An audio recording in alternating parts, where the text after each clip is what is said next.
Hey guys, we're going to talk about Westworld here. A couple of spoiler warnings. Spoilers through episode 5, I believe called Contrapasso. Am I pronouncing that right? I believe so. Maybe. It's a Dante thing. Sure.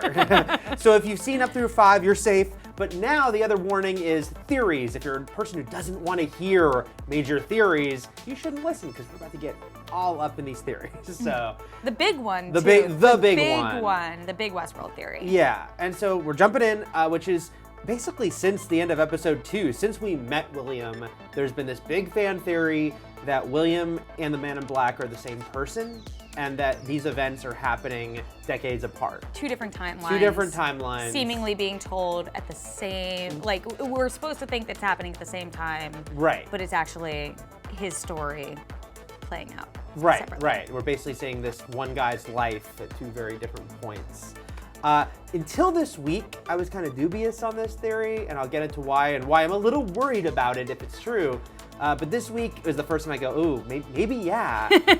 The major thing, and we'll talk about other reasons, but the major thing was Lawrence and the whole reveal that he was El Lazo, because it just, yeah, they could have cleaned him up and put him into this new scenario right after he died. It just didn't seem likely. And it's also really interesting given the juxtaposition of, you know, we know the Man in Black knows Lawrence, right? He makes a point to be like, you know, we go way back, you don't remember me, but I remember you. So to have the juxtaposition of when he kills Lawrence and continues going off with Teddy in the same episode where if William is the Man in Black, he also met him, I think is really interesting. But you're right, it was very jarring to see Lawrence show up there because this episode, like, that theory hasn't been sitting in the back of my head beyond the fact that I know it's out there, and I do sort of buy it, even though I still am not convinced that's where the show is going. But it is really jarring to see Lawrence pop up there, and you're like, wait, how did he get cleaned up? So it does sort of make more sense for it to be due to different timelines. Yeah, because of course we do know that they changed people's roles, you know, and that Maeve was once just like a frontier wife, and now she's the madam, but it just doesn't, again, just the fact that they would like overnight be like, let's just completely change everything about what Lawrence is. It just, yeah, I don't think that's probably the likely thing there. So that's the big thing that sort of tipped you off, but I think there also have been a lot of other hints along the way that could support this theory that we can run through. The first being the emphasis on the hat when we first meet William. Like, it's such a big scene. Does he choose the white hat or the black hat? And, you know, it's very easy to say, oh, he's a white knight, but the Man in Black, who's so defined by his very black hat, is important. We also know, especially in this episode, it seems like the Man in Black is a primary shareholder. It's interesting in William's conversation, we find that, you know, Westworld, at least in whatever timeline they're in, is like hemorrhaging money, and that they're basically there to try and, him and Ben Barnes' character, Logan, are there to, you know, Logan wants to put a buy-in and have a role, and that could line up with the whole idea that the Man in Black was Logan or William, one of them rushed in, saved the day, and now that's why he can sort of run free in the park. And Man in Black even says to Ford in this episode when they have their big sit-downs thing about, I helped save this place. Exactly. So there's a lot of reasons that it aims towards this.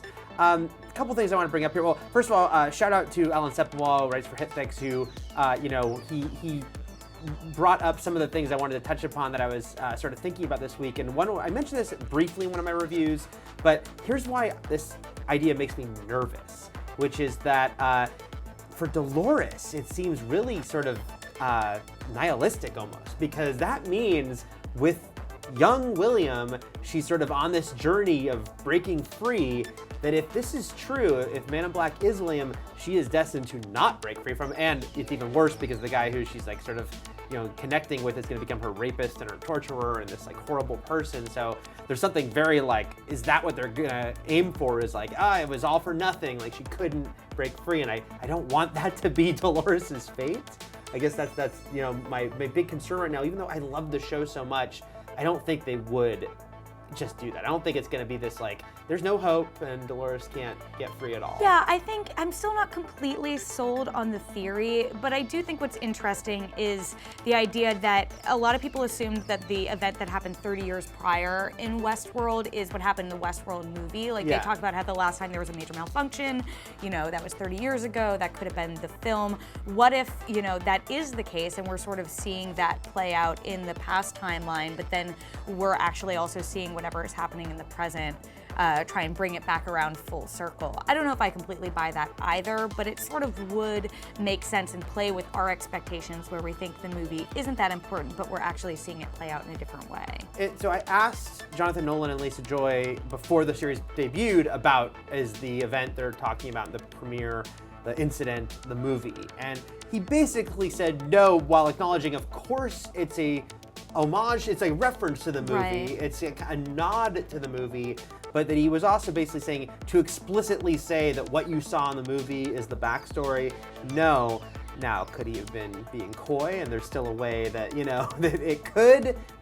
Probably. It's not like we haven't had people who have to keep their secrets and right. kind of dodge things before, but I don't think the movie's supposed to be like, that is exactly what happened. But yeah, now the more we're getting into this stuff with like the park being in trouble and who saved the park when, that's what I wonder. And what's the deal with Arthur? What's the deal? Yeah. Arnold. What is the deal with Arthur? I mean, you haven't caught that Easter egg in there yet? Man, Arthur. The other thing I wanted to mention that Alan wrote in his piece was that it's a tricky time for TV shows that want to do any sort of like surprise, because in the day and age of Reddit, Twitter, message boards, people will figure it out. Not everyone, but like when everyone can talk to everyone, it's not like, you know, in the old days everyone had theories, but you'd only share it with like your few friends who watch the show. But now it's like, I can find thousands of people. Right. So you'll probably stumble upon the real thing, and it is a shame in some regard, and I know we're filtering into this, but the fact that this episode really obviously led us down this path more directly, but the idea that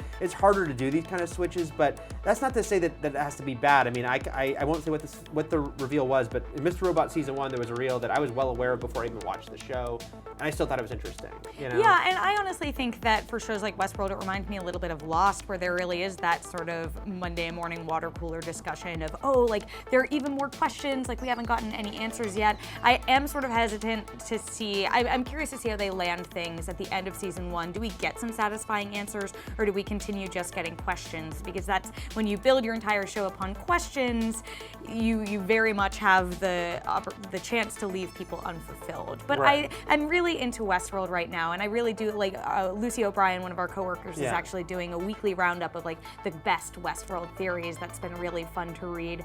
So I think that this is fun, and I don't necessarily think that I'm gonna feel spoiled if we're right, you know, if the multiple timeline theory is right.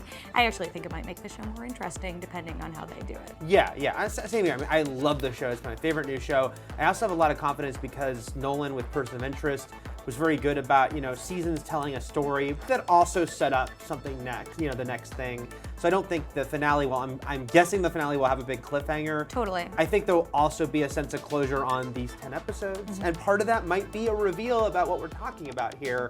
But I still think there'll be, like you said, fun in seeing that all happen.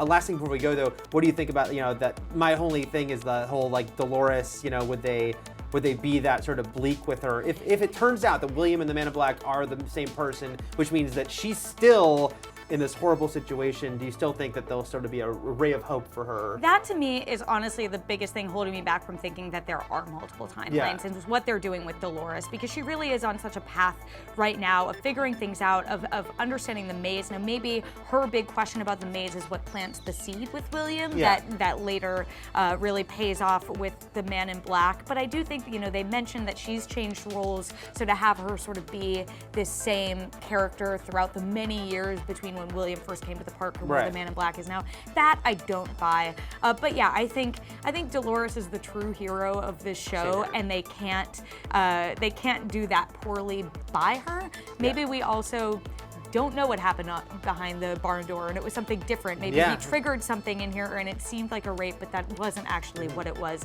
But honestly, to me, the fact that Dolores is on this path now is the biggest thing that makes me think it's not multiple timelines, it's one timeline, and we're getting ahead of ourselves with Westworld's big questions. I do ultimately agree with you, though. I think it's her story if it's any one character's story, and I don't think it'll just be like, there is no hope. I have that little concern, but I have a lot of faith in the show that it won't just be that. Yeah, when Arnold and Arthur trigger whatever is happening with her, we'll all be in for a surprise. Exactly. So those are our thoughts right now on this big theory. What do you think? Do you think this theory is correct? If you don't, what do you think is really going on here? Let us know in the comments, and for plenty more on all things Westworld, keep it here at IGN.